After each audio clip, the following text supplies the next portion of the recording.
India TV YouTube channel को subscribe करें और बेल आइकन दबाएं।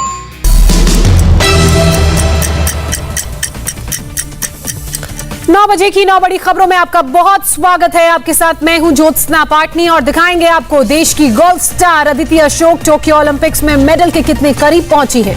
बताएंगे आज और किन किन खिलाड़ियों से भारत को है मेडल की उम्मीद। साथ ही बताएंगे एलएसी पर भारत के दबाव के बाद कैसे झुक गया है चीन।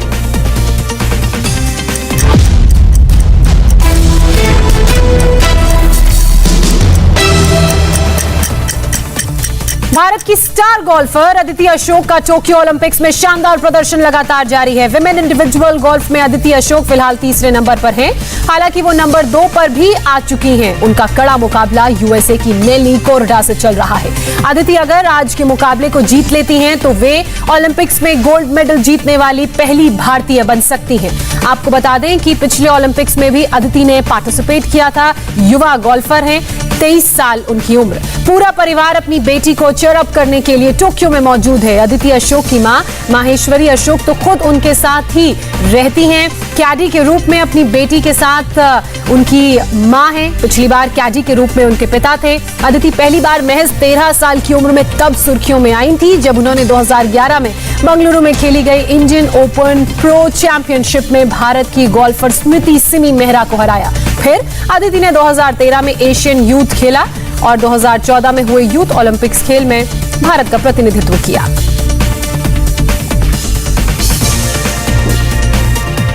आपको बता दें कि लगातार अदिति अशोक का शानदार प्रदर्शन जारी है, लेकिन टोक्यो में जो हवाएं हैं, जहां पर ये मैच चल रहा है, विलेज में काफी तेज हवाएं चल रही हैं। इसी कारण मैच को फिलहाल रोका गया है। लेकिन अदिति की जो पोजीशन है वो बहुत स्ट्रांग नजर आ रही है।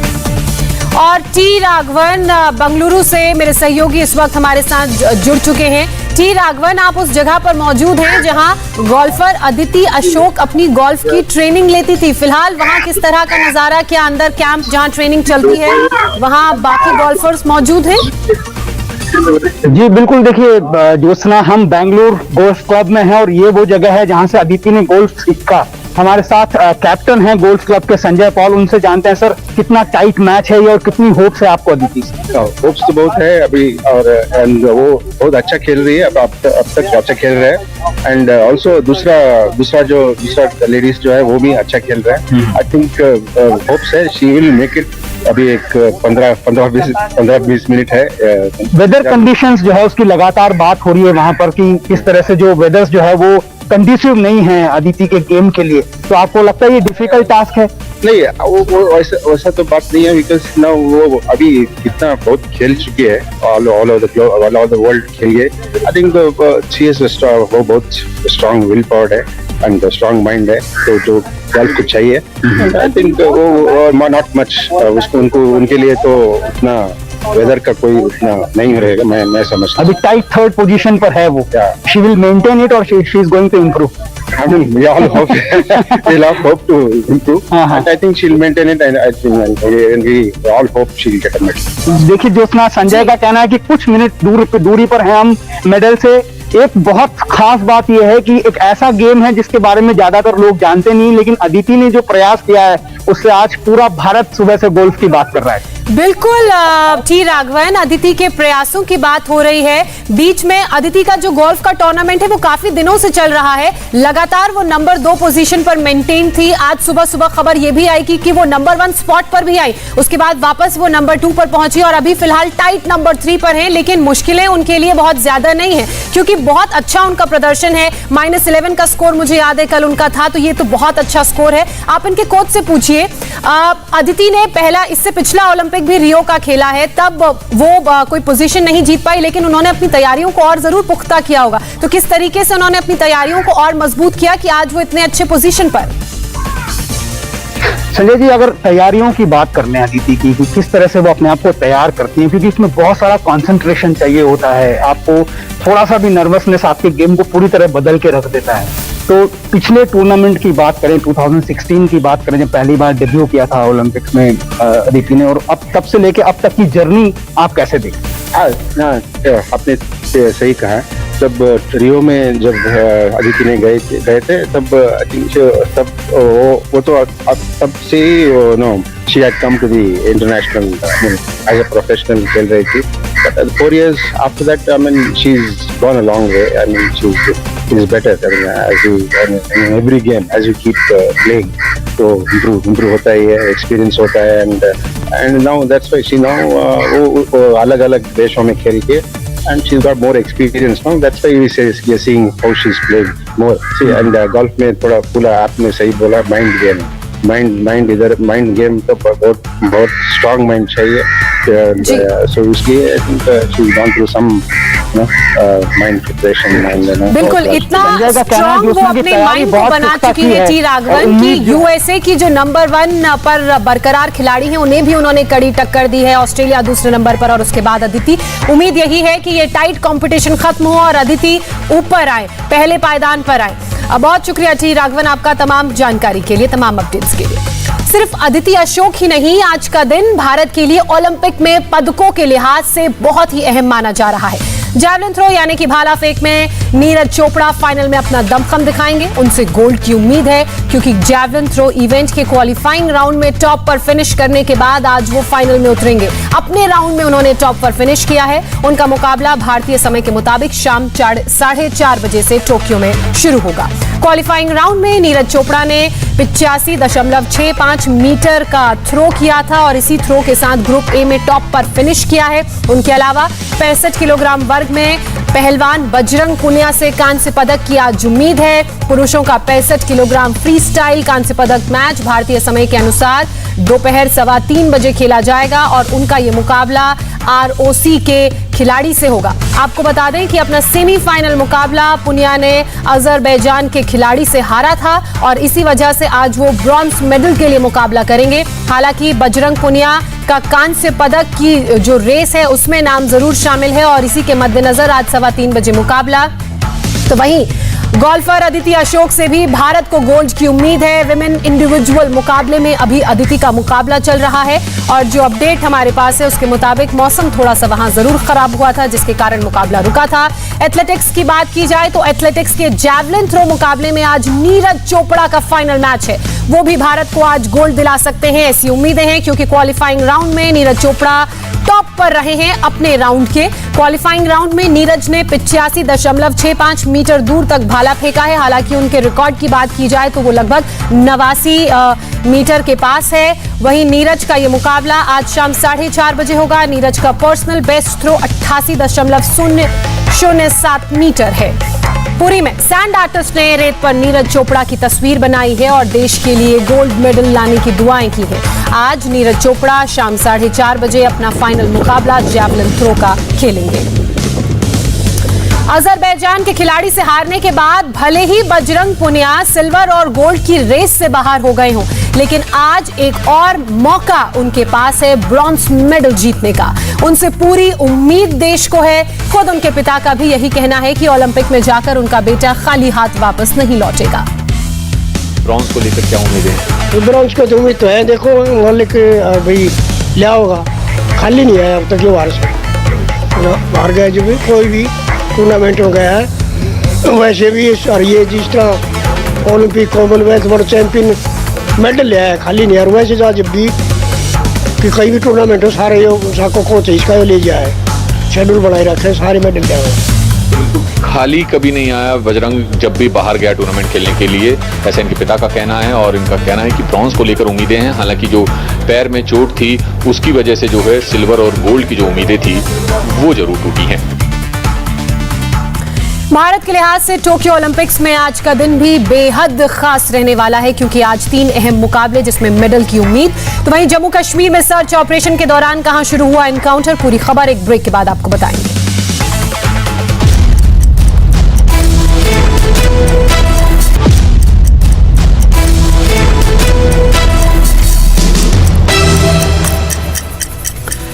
जम्मू कश्मीर की बात करते हैं. पूरा जम्मू कश्मीर जश्न में डूबा हुआ है. अनुच्छेद 370 हटने के 2 साल पूरे हो गए हैं, लेकिन इस जश्न पर दहशतगर्दों की नजर है।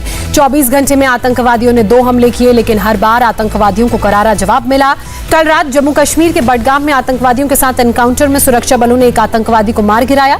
सुरक्षा बलों ने आतंकवादियों के छिपे होने की खुफिया सूचना के आधार पर इस कार्रवाई को आज सुबह बडगाम के मोचुआ इलाके में अंजाम दिया। सर्च ऑपरेशन शुरू किया गया था और इसी दौरान आतंकवादियों ने जवानों पर फायरिंग शुरू कर दी। जवाबी कार्रवाई में एक आतंकवादी मार गिराया गया। उसके पास से एक AK-47 असॉल्ट राइफल और एक पिस्टल बरामद की गई है और फिलहाल पूरे इलाके में सर्च ऑपरेशन जारी है।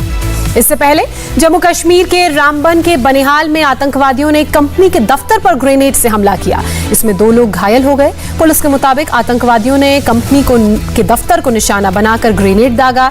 इस घटना में कंपनी का एक कर्मचारी और एक छात्र घायल हो गया है। अंधेरे का फायदा उठाकर आतंकवादी हमला करने के बाद मौके से फरार हो गए। सुरक्षा बलों का सर्च ऑपरेशन यहां पर भी शुरू हो गया है। और आगे बढ़ने से पहले आपको बता दें कि आज इंडिया टीवी पर आगे आपके लिए क्या खास रहने वाला है।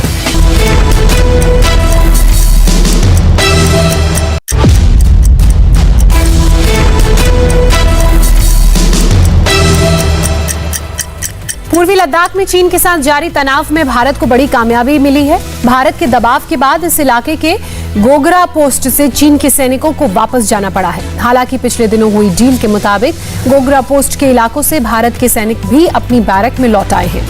गलवान घाटी में पिछले साल हुई हिंसक झड़प के बाद से ही LAC के इस इलाके में दोनों देशों के काफी जवान मौजूद थे और तनाव था, लेकिन पिछले कुछ दौर की बातचीत के बाद चीन को समझ आ गया है कि उसे LAC पर यथास्थिति बनानी होगी।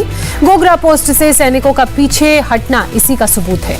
इस इलाके में चीन ने कुछ स्ट्रक्चर्स भी बना लिए थे। भारत की सेना भी बंकर बनाकर पूरी मुस्तैदी के साथ तैनात थी, लेकिन 4 और 5 अगस्त की रात दोनों सेनाएं आपस में बातचीत हुई और लौट आई। दोनों तरफ जो बंकर बनाए गए थे उन्हें भी तोड़ दिया गया है। भारत की फौज ने ग्राउंड पर इसकी पुष्टि भी कर ली है।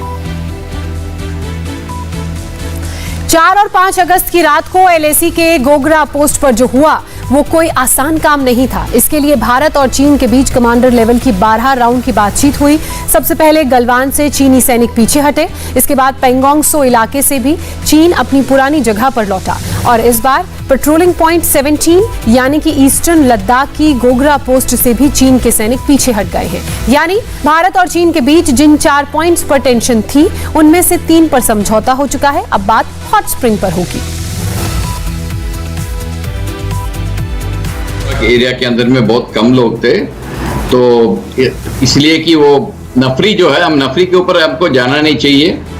ये पहली बात। दूसरी बात जो है, जो अगर उन्होंने कोई रहन सहने के लिए कोई छोटा सा अकोमोडेशन वगैरह बना भी लिया है तो वो सब निकाल के ले गए हैं। हम लोग भी निकाल के ले गए हैं। जो पहले अप्रैल के पहले उस इलाके के अंदर जैसे माहौल था, जैसे जमीन था, उसी मुताबिक अभी वापस आ चुका है।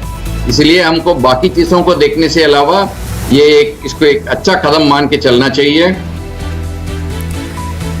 और मेरी सहयोगी विजय लक्ष्मी इस वक्त हमारे साथ जुड़ चुकी हैं। विजय लक्ष्मी, 4 पॉइंट्स को लेकर ये पूरा विवाद था। 3 में जो चीनी सैनिक है वो पीछे जा चुके हैं। अब समझौता और जो बातचीत होगी वो हॉट स्प्रिंग पर होगी। कितनी बड़ी कामयाबी के रूप में देख रही हैं आप इसे? देखिए, बिल्कुल बड़ी कामयाबी के तौर पर इसे देखा जा सकता है जोशना। और 4 और 5 अगस्त के दौरान जो है ये डिसएंगेजमेंट का प्रोसेस जो है ये हुआ है। हम जानते हैं 4 ऐसे एरियाज थे जहां पर भारत और चीन के बीच में कशाकशी चल रही थी। 31 जुलाई को जो है चुशूल में मॉल्दू में एक मीटिंग हुआ जहां पर ये डिसाइड किया गया कि डिसएंगेजमेंट का प्रोसेस जो है वो किया जाना चाहिए। और अब दोनों ही देशों ने डिसएंगेजमेंट का जो प्रोसेस है 4 और 5 जो गोगरा पोस्ट है वहां पर कर दिया गया है। दोनों ही तरफ के सैनिक जो हैं वो अपने अपने परमानेंट बेसिस पर चले गए हैं। इस दौरान जो टेम्पररी स्ट्रक्चर्स बनाए गए थे उनको भी डिसमेंटल कर दिया गया है। तो जो भारत सरकार की तरफ से जो जानकारी दी गई है, जिस तरह से एक तरीके से हम कहें कि बड़ी जीत तो जरूर है, क्योंकि ये तमाम एरियाज थे जिन पर डिस्प्यूट लगातार से बना हुआ था। और अब जो है वो गोगरा पोस्ट का जो इलाका था वहां पर जो टेम्पररी स्ट्रक्चर वहां से भी बिल्कुल दोनों ही देशों की सेनाएं पीछे चली गई हैं। बहरहाल बहुत शुक्रिया विजय लक्ष्मी आपका तमाम जानकारी के लिए। आज की एक और बड़ी खबर आपको बता दें, 15 अगस्त पर दिल्ली में बड़ी आतंकी साजिश का अलर्ट जारी हुआ है। आतंकी खतरे को देखते हुए लाल किले पर सुरक्षा के कड़े इंतजाम किए जा रहे हैं और ऐसे कड़े इंतजाम जो आपने पहले कभी नहीं देखे होंगे। लाल किले के बाहर और अंदर कई लेयर्स में सुरक्षा इंतजाम किए गए हैं। किले के मेन गेट पर बड़े बड़े कंटेनर्स और शेड लगा दिए गए हैं ताकि लाल किले के अंदर का नजारा कोई बाहर से ना देख सके। लाल किले के आसपास के इलाकों में अलकायदा आतंकवादियों के पोस्टर लगा दिए गए हैं। ये वो आतंकी हैं जिनकी पुलिस को लगातार तलाश है। इन आतंकवादियों से 15 अगस्त के दिन खतरा भी हो सकता है। स्वतंत्रता दिवस के मद्देनजर दिल्ली के लाल किला पर सुरक्षा के अभूतपूर्व इंतजाम किए गए हैं। हम इस समय लाल किले के बाहर मौजूद हैं। यहाँ पर आप देखेंगे कि दिल्ली पुलिस ने बड़े बड़े कंटेनर जो हैं वो लाल किले के मेन गेट पर लगाए हैं, जिससे जो लाल किले की प्राचीर है, जो लाल किले का जो मेन जो किला है वो पूरे तरीके से अब यहाँ से नहीं दिख सकता है। बड़े बड़े कंटेनर दिल्ली पुलिस की तरफ से यहाँ पर लगाए गए हैं। पहले आप बैरिकेडिंग देखेंगे तो यहाँ पर सीमेंट के बड़े पत्थर लगाए गए हैं। उसके बाद यहाँ पर दिल्ली पुलिस के जो बैरिकेड्स है वो यहाँ पर लगाए गए हैं। सेकंड बैरिकेडिंग है, थर्ड बैरिकेडिंग जो है वहाँ पर भी सीमेंट के बड़े बड़े पत्थर हैं और जो चौथी बैरिकेडिंग है वो यहाँ पर बड़े बड़े कंटेनर लगाए गए हैं, जिससे जो मेन जो गुंबद है लाल किले का वो अब बिल्कुल भी सामने से नहीं दिख सकता है। तो जो मेन गेट है वहां पर इस तरीके के बड़े बड़े कंटेनर लगाए गए हैं और जिस तरीके से लगातार खुफिया एजेंसियों से इनपुट आ रहे थे कि आतंकी जो है वो स्वतंत्रता दिवस के मद्देनजर किसी बड़ी घटना की फिराक में है, उसको लेकर इस तरीके के सुरक्षा इंतजाम, अभूतपूर्व इंतजाम यहाँ पर किए गए हैं। और ठीक सामने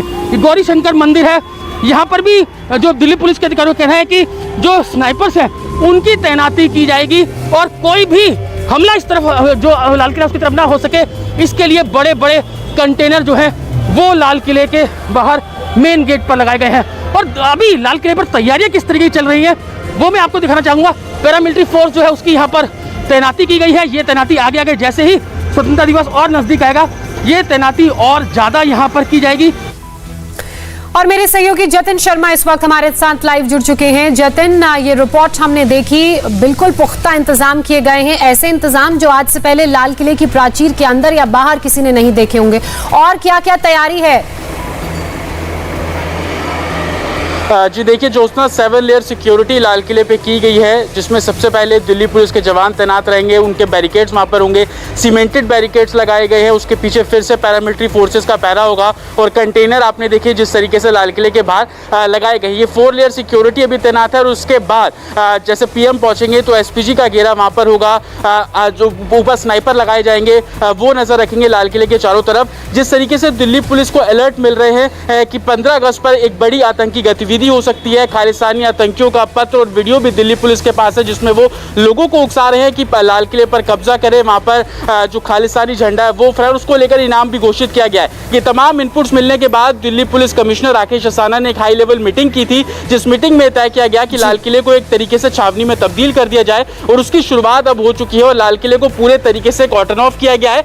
इतना कॉर्डन ऑफ किया गया है कि कोई भी शख्स बाहर खड़ा होकर लाल किले के प्राचीर तक नहीं देख सकता और इसी के चलते कई फीट जो बड़े कंटेनर्स हैं उनकी दीवार एक तरीके से लाल किले के मेन गेट पर लगा दी गई है। दिल्ली पुलिस का साफ कहना है कि शुक्रिया जतिन आपका तमाम जानकारी के लिए, तस्वीरें हमें दिखाने के लिए। अब बात करते हैं कुदरत के कहर की। चाहे पहाड़ी राज्य हो या मैदानी इलाके, हर जगह कुदरत का कहर ही नजर आ रहा है। पहाड़ी इलाकों पर लगातार लैंडस्लाइड हो रही है तो मैदानी इलाके डूबे हुए नजर आ रहे हैं। नदियां रौद्र रूप दिखा रही हैं, निचले इलाके डूब चुके हैं। हिंदुस्तान के ऊपर कुदरत का क्रोध साफ नजर आ रहा है। हजारों गांव डूबे हैं, पानी उतरने का नाम ही नहीं ले रहा है। और इस वक्त सबसे ज्यादा परेशानी के हालात मध्य प्रदेश में है।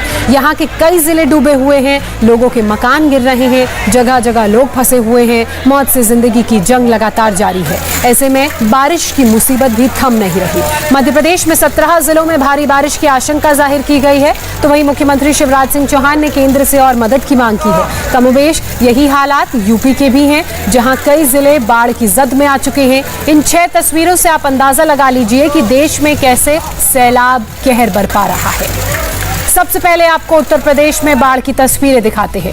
यूपी में बारिश के बाद गंगा, यमुना और चंबल इन तीनों नदियों ने कोहराम मचा दिया है। वो चाहे चंबल का इलाका हो या फिर कानपुर और प्रयागराज का, हर जगह नदियों का जो पानी है वो काफी ऊपर तक आ गया है। नदियों के किनारे के जो इलाके हैं वो डूबे हुए हैं। यूपी के कई जिले इस वक्त बाढ़ की चपेट में हैं। कानपुर, प्रयागराज और वाराणसी में गंगा नदी ने कोहराम मचाया है। प्रयागराज में जो निचले इलाके हैं वो अब डूबने लगे हैं। तो वहीं काशी की बात की जाए तो यहाँ पर भी गंगा के घाट पानी में डूब चुके हैं। इटावा, हमीरपुर और जालौन में भी बाढ़ से हाहाकार मची है। कानपुर के ग्रामीण इलाकों की तस्वीरें देखिए। यहाँ पर गंगा और पांडू नदी ने कहर बरपा रखा है। गांव में नाव अब चलने लगी है। लोगों को बचाने की मुहिम भी तेज हो गई है। गांव के गांव डूब चुके हैं। बाढ़ की वजह से जिंदगी मुश्किल में आ गई है। तो वहीं प्रयागराज में गंगा नदी ने कहर बरपाया है। किनारों के इलाके डूबने लगे हैं। गंगा का पानी संगम के पास किले तक पहुंच चुका है। लेटे हनुमान जी का मंदिर भी डूब चुका है। वाराणसी में एक तरफ गंगा तो दूसरी तरफ वरुणा नदी लगातार खौफ दिखा रही है। गंगा के किनारे के इलाके डूब चुके हैं। नदी का पानी धीरे धीरे सब कुछ डुबोने पर आमादा है। तो वहीं गंगा किनारे जल पुलिस का थाना भी डूब गया है। तो वहीं गंगा किनारे के मंदिर भी पानी में डूब चुके हैं। बनारस में गंगा उफान पर है तो सारे घाट डूब रहे हैं। गंगा नदी का पानी हर दिन बढ़ता जा रहा है। घाट से लोग ऊपर की तरफ शिफ्ट हो चुके हैं। वाराणसी में गंगा का खौफ तो है ही, वहीं वरुणा नदी पानी का जो कहर है वो भी यहाँ पर जारी है। वरुणा का पानी निचले इलाकों में भर गया है। बनारस के कई इलाके इस पानी में डूब चुके हैं। घर डूबने के बाद लोग पलायन करने को मजबूर हैं। वरुणा नदी का जलस्तर लगातार बढ़ रहा है।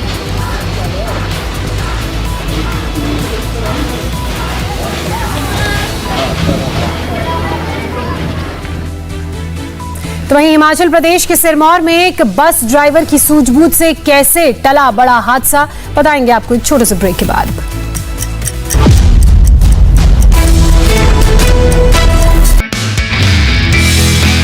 नमस्ते, मैं हूं मीनाक्षी जोशी। वीडियो और खबरों से अपडेट रहने के लिए India TV YouTube channel subscribe करें, बेल आइकन दबाना ना भूलें। जुड़े रहें इंडिया टीवी के साथ।